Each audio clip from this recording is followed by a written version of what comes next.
Hello ladies and gentlemen, and welcome back to my channel for a very special Hot Toys review. Now if you caught the unboxing for this guy, you know exactly what it is. It's the Iron Man Neon Tech 2.0 figure straight out of the Hot Toys convention season. Now this figure is set to be released late July at San Diego Comic-Con and ACGHK, but I was able to pick mine up super early to bring you this review courtesy of Philip Liu, the toy wizard from Toys Wonderland HK. His links are down in the description below if you want to pick this guy up right now and have it before everyone else, or pre-order him or any of the other exclusives set to be released over the convention season, such as Two-Face, Stan Lee, or even the Scarlet Spider. And don't worry, I'm going to be bringing you videos on absolutely every single one of those figures and everything else that Hot Toys is going to be showing and releasing at ACGHK and SDCC as well. And there will be coverage of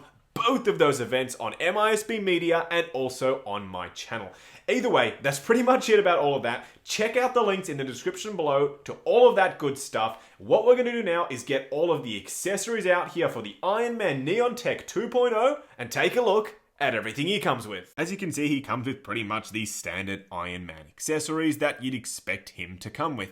He also does come with his Neon Tech Iron Man display base, which is very hexagonal and on trend for Hot Toys of 2019. This is the style that they are going with going forward, just like we've seen on the Infinity War and Endgame line. Now, unfortunately, he has his name printed on the front instead of the metal nameplate. I much would have rather that, but it seems like this is what they're going with from now on. The texture on the front, though, is a far improvement over what we've seen in the past, especially with figures like the PS4 Spidey. It had that really high gloss surface, and this still does sort of have it underneath, but over the top is this really rough surface, so when you place the figure on it, or even look at it the wrong way, it's not going to damage itself, which is by far the best part of this display base. I love the fact that they've used that, and I like the little tech details that they've printed on there as well. It's really nice to see Hot Toys paying this attention to detail to something as simple as a display base. Now, this Iron Man 2 printed on the front raises some eyebrows. I don't exactly know why they've done that, but maybe it's their way of sort of skirting licensor approval instead of printing Tron Iron Man or something on the top there, just basically saying this is a concept art piece from Iron Man 2. It's not the case, but maybe that's what they've done. Who knows what they had to do to get this figure made.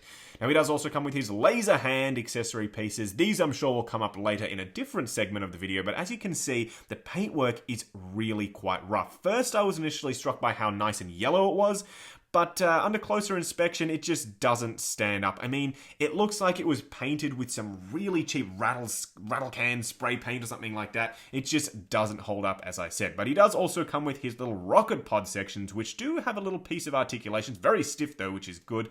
These can just be magnetically switched on to the figure, and I will show you that in the video. Quite nice that they include these. As I said, they really didn't have to, but they went all out because, I mean, what else could they have given him? He also does come with his green laser effects. I assume these are supposed to be yellow, but unfortunately they've come across a little bit green, which is unfortunate.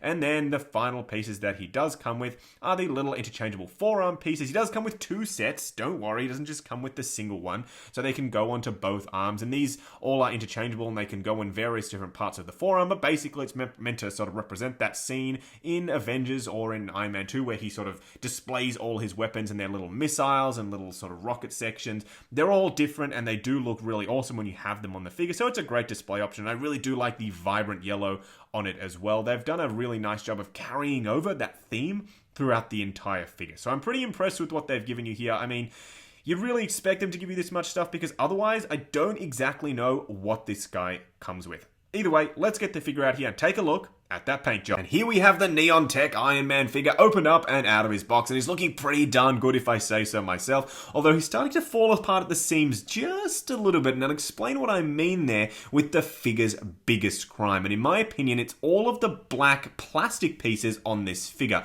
Now, zooming in on this one right here, which is front and center, mind you, you can see that it's got a really hazy look. If I run my finger over it, you can see that it sort of distorts and is nice and hazy, which is not what you want at all. That leads me to believe that this is unpainted black plastic, which is just unforgivable in my opinion. Hot Toys should have painted this a really nice deep obsidian black. You can already see there's some scratches underneath the arc reactor. This piece, this figure, has literally come straight from the box to this light box for the review, and it's already scratched. That's because it hasn't been painted and it hasn't been clear coated. Ridiculous. It should never have been the case. Hot Toys should have painted that piece. And underneath is an even bigger crime. This is also all unpainted black plastic. Some yellow highlights would have been nice. Some little silver detailing pieces. Anything. They should have just glued this piece on so we didn't have to see that monstrosity underneath. Really not happy about that. Also not happy about this piece here. As you can see, it's more rough and undefined compared to the other part on the flap there. The stencil was probably all off. Now there is one saving grace, and it's all of the die-cast parts on the figure, like the arms and the shoulder pads. They are die-cast and they look really, really good. You can see the super high gloss, the reflectiveness on those. They are painted very nicely compared to the rest of the plastic pieces. So those are the saving grace. It's not all bad news, but I mean, those plastic pieces really aren't the way to go. You can just see the reflection of my hand. Now, one of the coolest features that he carries over from the Mark 6 is the shoulder rocket section, which do look good, but I guess didn't really have to come on this figure. I mean, it's good that they included it, but I don't really think anyone's going to be displaying him with that piece. I mean, you can remove the faceplate and there is still the detail there, but again, unpainted black plastic, no details either way.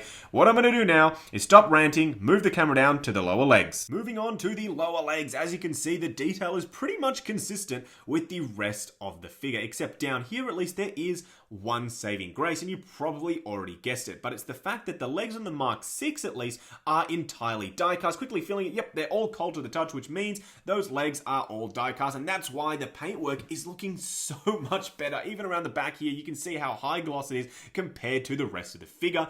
This is how it should have been done throughout. I don't know why they didn't do that. It looks like they were painting the die-cast bits and they thought, you know what, let's not even bother about the plastic parts at the top. I mean, it's not Dusty Deadpool level bad. He's like really bad, but it's not perfect either. I think they could have done far better. I didn't have that Neon Tech 1.0 figure, so I can't compare it, but if this is how the paintwork was on that guy, then I don't think I can really recommend this line as a whole. I mean, the sort of detail sections are nice. They do look really cool under the UV light as well, but I don't think it's entirely perfect. Now, under this section here, I'm curious to see if there's any sort of paintwork or anything on the little detail sections, because that will really be telling. And no, it looks like, again, unpainted glossy black. You barely even see it in there, but that's because it's just a plastic insert that hasn't been painted. I mean, Hot Toys, you need to bring your A game, especially on Iron Man figures, because Iron Man figures are their flagship products. And when they miss stuff like that, it is so incredibly apparent that they haven't been paying their full attention to what they're doing with this figure. It's just unforgivable, in my opinion. I mean,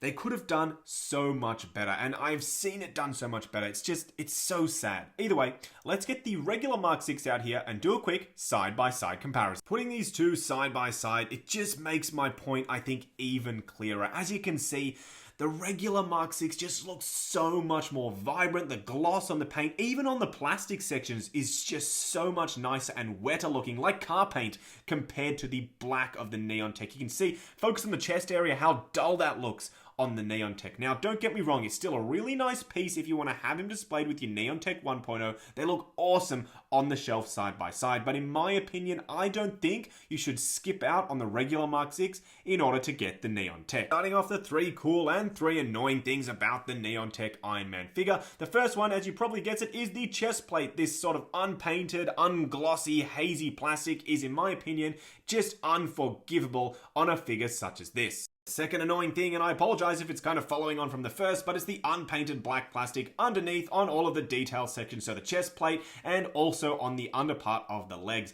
It's just not on. I would have loved some yellow lines or some silver paint or anything underneath there just to give it a bit of highlighting on that piece, because the detail really works. Third annoying thing, and I touched on it in the accessory section, is this really rough sort of painted plastic. You can see right there the little bubbles on the paintwork. It's just not up to Hot Toys level of quality that we've seen in the past. First cool thing about this Neon Tech Iron Man figure is the paintwork on the diecast parts. I really do like what they've done here. The diecast pieces look really well painted and super nice and shiny. The second cool thing about this figure are these little pieces that you can snap onto the forearm. They really didn't need to include these, but I guess if they hadn't, he would have come with no accessories. But either way, it's nice that they threw them in the box. Third cool thing about this Neon Tech Iron Man figure is the display base. I really love these hexagonal display bases, and what they've done with the printing and circuitry and that sort of rough texture on the top is definitely far better than what we've seen from some of their other most recent releases. Just wrapping up on this Neon Tech Iron Man 2.0 figure. I know, I've been ranting and raving throughout this entire video about the paintwork on this piece not being good enough, but you're probably wondering, Justin, as a whole, is this piece worth picking up? And there are a couple of reasons why you should,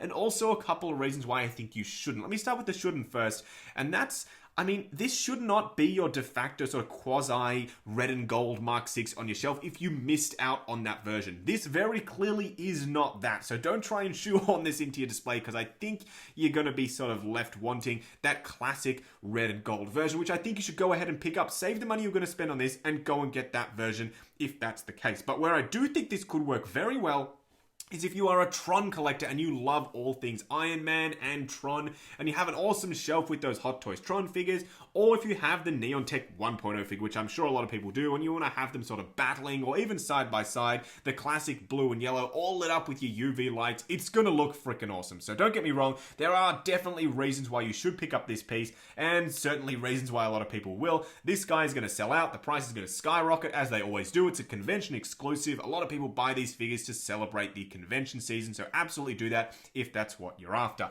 Now, if you do want to pick one up, they are in stock right now with Philip Liu, the toy wizard from Toys Wonderland HK. His link is down in the description below if you want to get the in-stock version or even pre-order for a later date for a little bit of a lower price. You can also pre-order all of the other convention exclusives such as Stan Lee, Two-Face, and Scarlet Spider. Also check out the giveaway on Justin's Collector Group, MISB Media, and the Mint and Steelbox Figure Podcast. Like, comment, and subscribe, and I'll catch you in the next video.